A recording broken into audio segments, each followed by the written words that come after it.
ప్రతిపక్ష హోదా అంశంపై స్పీకర్కు జగన్ రాసిన లేఖపై మంత్రులు స్పందించారు. గతంలో చంద్రబాబుకు ప్రతిపక్ష హోదా లేకుండా చేస్తా అని అన్నారని, అలాంటి వ్యక్తికి ప్రశ్నించే హక్కు ఎక్కడ ఉందని మంత్రులు నిమ్మల రామానాయుడు, సంధ్యారాణి అన్నారు. జగన్ కోసం ప్రత్యేకంగా రూల్స్ మార్చలేమని, లెక్క ప్రకారమే నిబంధనలు వర్తిస్తాయని మంత్రులు అన్నారు. 5 సంవత్సరాల పరిపాలనలో ప్రజలతో పనిచేస్తుంటే ఆయన ఈరోజు లెటర్ రాసేటువంటి పరిస్థితి ఉండకపోయి ఉండేది. ఒకసారి అసెంబ్లీలో ఆయన మాట్లాడినటువంటి రికార్డులే ఉన్నాయి. ఒకసారి ఆయన ఏం మాట్లాడాడు అసెంబ్లీలో, ఒకసారి ఆ రికార్డు చూసుకుంటే ఆయనకి తెలుస్తుంది. నేను కూడా ఎందుకంటే అసెంబ్లీలో ఉన్నా.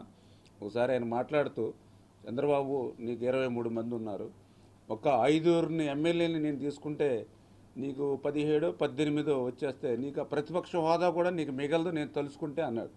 అంటే ఆయన చెప్పింది ఏంటి ఆ రోజు అంటే 18 మంది ఉంటేనే నీకు ప్రతిపక్ష హోదా, అది నేను తీసుకుంటే ఆ హోదా కూడా ఉండదని ఆ రోజు అసెంబ్లీలో చెప్పినటువంటి వ్యక్తి ఈరోజు అబ్బబ్బే నెంబర్తో సంబంధం లేదు, ప్రతిపక్షం హోదా నాకు ఇవ్వాలని అంటే, ఒకసారి రికార్డులు 2 మీరు మీడియా ఉన్నారు కాబట్టి ఆ రికార్డు ఒకసారి కావాలంటే నేను మీకు పంపిస్తాను. ఆ రోజు అసెంబ్లీలో ఆయన ఏం మాట్లాడాడు అంటే ఆయనకు ఒక రూలు, బయట వాళ్ళకి ఒక రూల్ ఎప్పుడు. ఎందుకంటే ఆయన అయితే ఏమన్నా చేయొచ్చు, బయట వాళ్ళు ఏం చేయకూడదు. ఇప్పుడు పర్మిషన్ లేకుండా ఏ బిల్డింగ్లో అయినా కట్టేయచ్చు, ఏమన్నా చేయొచ్చు, కానీ మనం అడగకూడదు. మనం కాదు, అధికారులు అడగకూడదు.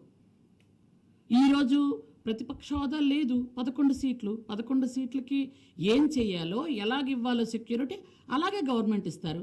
అంతేగాని ప్రత్యేకమైన రూల్ ఉండదు కదా. మీకంటే ఎక్కువ మంది ఎమ్మెల్యేలు మిగిలిన వాళ్ళు చాలామంది ఉన్నారు, మిగిలిన పార్టీలు కూడా ఉన్నాయి. మీకు ప్రతిపక్ష హోదా రాలేదు, మీకు అసలు అసెంబ్లీలో 5 నిమిషాలు కూర్చునే ఓపిక లేదు. అంతెందుకు ఆయన పేరు ఆయన మర్చిపోయాడు. ప్రమాణ స్వీకారం అప్పుడు పేరు కూడా 2-3 సార్లు తడుముకొని చదివిన మనిషిని నేను చూడలేదు. ప్రమాణ స్వీకారం రోజు వేరే పదాలు ఏవైనా 2వ సారి 3వ సారి తడుముకోవడం ఎవరైనా చూశాం, కానీ ఆయన పేరే ఆయన 2వ సారి తడుముకున్న మనిషిని నేను ఆయనే చూశాను. అట్లాంటప్పుడు ఆయన పేరే ఆయన మర్చిపోతే మేము ఎందుకు గుర్తు